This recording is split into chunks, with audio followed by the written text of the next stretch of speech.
Hello दोस्तों, welcome to my channel. और मैं हूं आपकी होस्ट एंड दोस्त मयूरी तिवारी। तो चलिए एक और कन्वर्सेशन स्टार्ट करने जा रहे हैं। आज हम बच्चों के विषय में बात करते हैं। एक स्टोरी सुनाऊंगी मैं आपको। पहले तो पेरेंट्स थे जिसमें जो वाइफ थी वो घरेलू महिला थी, लेकिन जो पिता थे उस बच्चे के वो बहुत ही ज़्यादा स्ट्रिक्ट थे नेचर के, हम कह सकते हैं। उनका जो रवैया था, थप्पड़ से नीचे उनकी बात नहीं होती थी। उनको अगर बच्चे से कोई भी काम करवाना होता था या कुछ उसमें सुधार, उनको कोई काम चाहिए होता था कि इसको इस तरह से आप करें, तो वो एक थप्पड़ लगा देते थे और काम हो जाता था। बच्चा भी डरा डरा रहता था, वाइफ को भी थोड़ा सा लगता था कि ठीक है वो इतना नहीं करती थी। आफ्टर सम टाइम बच्चे के ऊपर जो ये थप्पड़ का जो प्रहार था, ये पढ़ाई के लिए होने लगा कि आप अच्छे से नहीं पढ़ रहे हो, मार्क्स अच्छे नहीं ला रहे हो। बच्चे को और थप्पड़ पड़ने लगे। कुछ समय बाद उसकी परफॉर्मेंस और ख़राब होने लगी। आफ्टर सम टाइम उसकी परफॉर्मेंस और डिग्रेड हुई, थप्पड़ और पड़ने लगे। कुछ समय बाद ऐसा हुआ कि थप्पड़ की ज़रूरत ही नहीं थी, उसके पिता थोड़ा ऊंची आवाज़ में बोलते तो बच्चा डर जाता। घर का माहौल ऐसा था कि माता को भी बहुत ज़्यादा कुछ इंटरफेयर करने की परमिशन नहीं थी, उनको भी पिता के साथ ही चलना था, जो वो कह रहे उनके अनुसार ही काम करना था। और वो अपने इस एरोगेंसी पे, अपने इस व्यवहार पे बहुत ज़्यादा प्राउड फील करते थे। बच्चे का रिजल्ट कॉन्स्टेंटली पुअर होता गया होता गया होता गया। कि इस स्कूल में काउंसलर के पास गया कि बच्चा अच्छा खासा था पढ़ने में, एवरेज से थोड़ा ऊपर बच्चा था। आफ्टर सम टाइम इसका ये रिज़ल्ट इतना पुअर क्यों होता जा रहा है, कॉन्स्टेंटली वीक ही रिज़ल्ट क्यों हो रहा है। कुछ 6 से 7 सेशन के बाद पता चला कि बच्चा अपने पिता से डरता है और उनसे नफरत करने लगा है।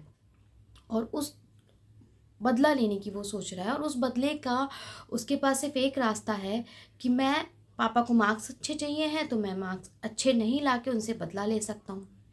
सिर्फ इतना ही नहीं, उसके दिमाग में ये तक चला था कि मैं कहीं घर से चले जाऊँ या मैं कुछ ऐसा कर लूँ जिससे मैं पापा से हमेशा के लिए दूर हो जाऊँ।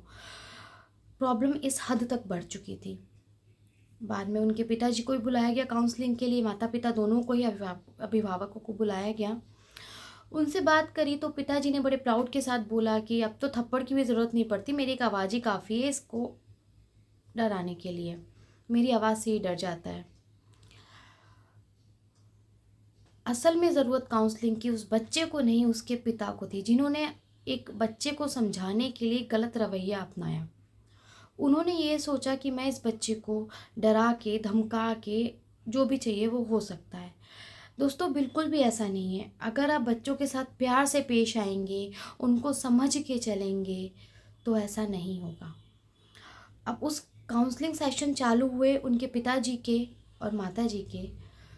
कुछ 7 से 8 सेशनों के बाद बच्चे की पढ़ाई में फ़र्क दिखने लगा, बच्चे के व्यवहार में फ़र्क दिखने लगा।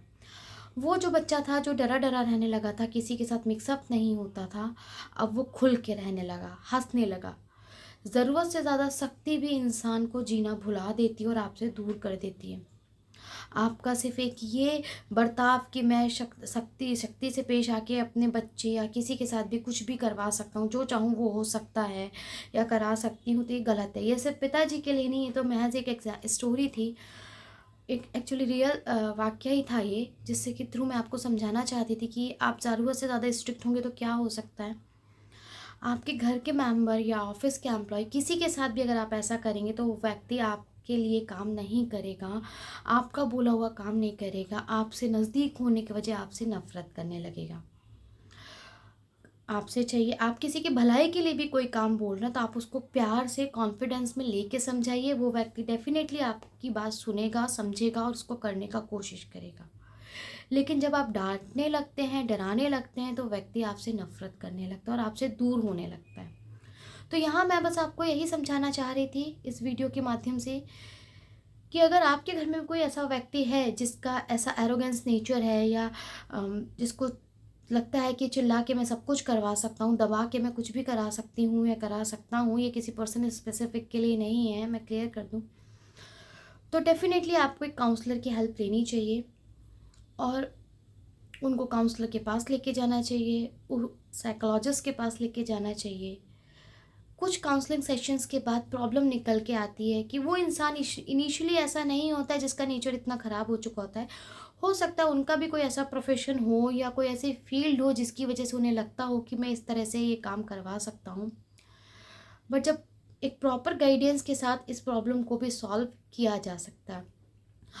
आपको क्या करना है, अगर आप अपने किसी फैमिली मेम्बर के साथ बहुत ज़्यादा स्ट्रिक्ट हैं तो उसके लिए थोड़ा सा लीनियंट वे अप्लाई करिए, उसको स्पेस दीजिए, प्यार से समझाइए, ठहराव के साथ समझाइए, समय समय पर समझाइए, पर प्यार से समझाइए। आप डांटेंगे तो रिश्तों में और दूरियां आएंगी। आपका कोई ऑफिस का एम्प्लॉय है जिसके साथ आपको लगता है कि आपको कुछ समझाना चाहिए या कोई यहाँ सुधार की ज़रूरत है, तो आप प्यार से समझाइए। आपका बच्चा है, आपको उसमें भी लगता है कि सुधार की आवश्यकता है, तो आप उसको प्यार से समझाइए। हस्बैंड वाइफ के लिए भी यही चीज़ है, पेशेंस रखिए। आपके हस्बैंड और वाइफ में आपको कोई चीज़ नहीं अच्छी लगती है आपके स्पाउस में, तो आप उसको टाइम देकर एक बेटर वे से सॉल्व करिए प्रॉब्लम को। आपकी लाइफ काफ़ी इजी हो जाएगी, घर में रोज़ रोज़ के झगड़े ख़त्म हो जाएंगे। आपके स्पाउस में जो आपके नेचर की वजह से जो चिड़चिड़ापन या दो ही चीज़ें होती हैं, चिड़चिड़ापन आ जाता है या इंसान बहुत ज़्यादा चुप चुप रहने लगता है। अगर ऐसा कोई बिहेवियर आप ऑब्जर्व करें तो डेफिनेटली वहाँ सुधार की आवश्यकता है, तो वहाँ भी आप सुधार कर सकते हैं। सिर्फ इस प्रॉब्लम पे ध्यान देखिए।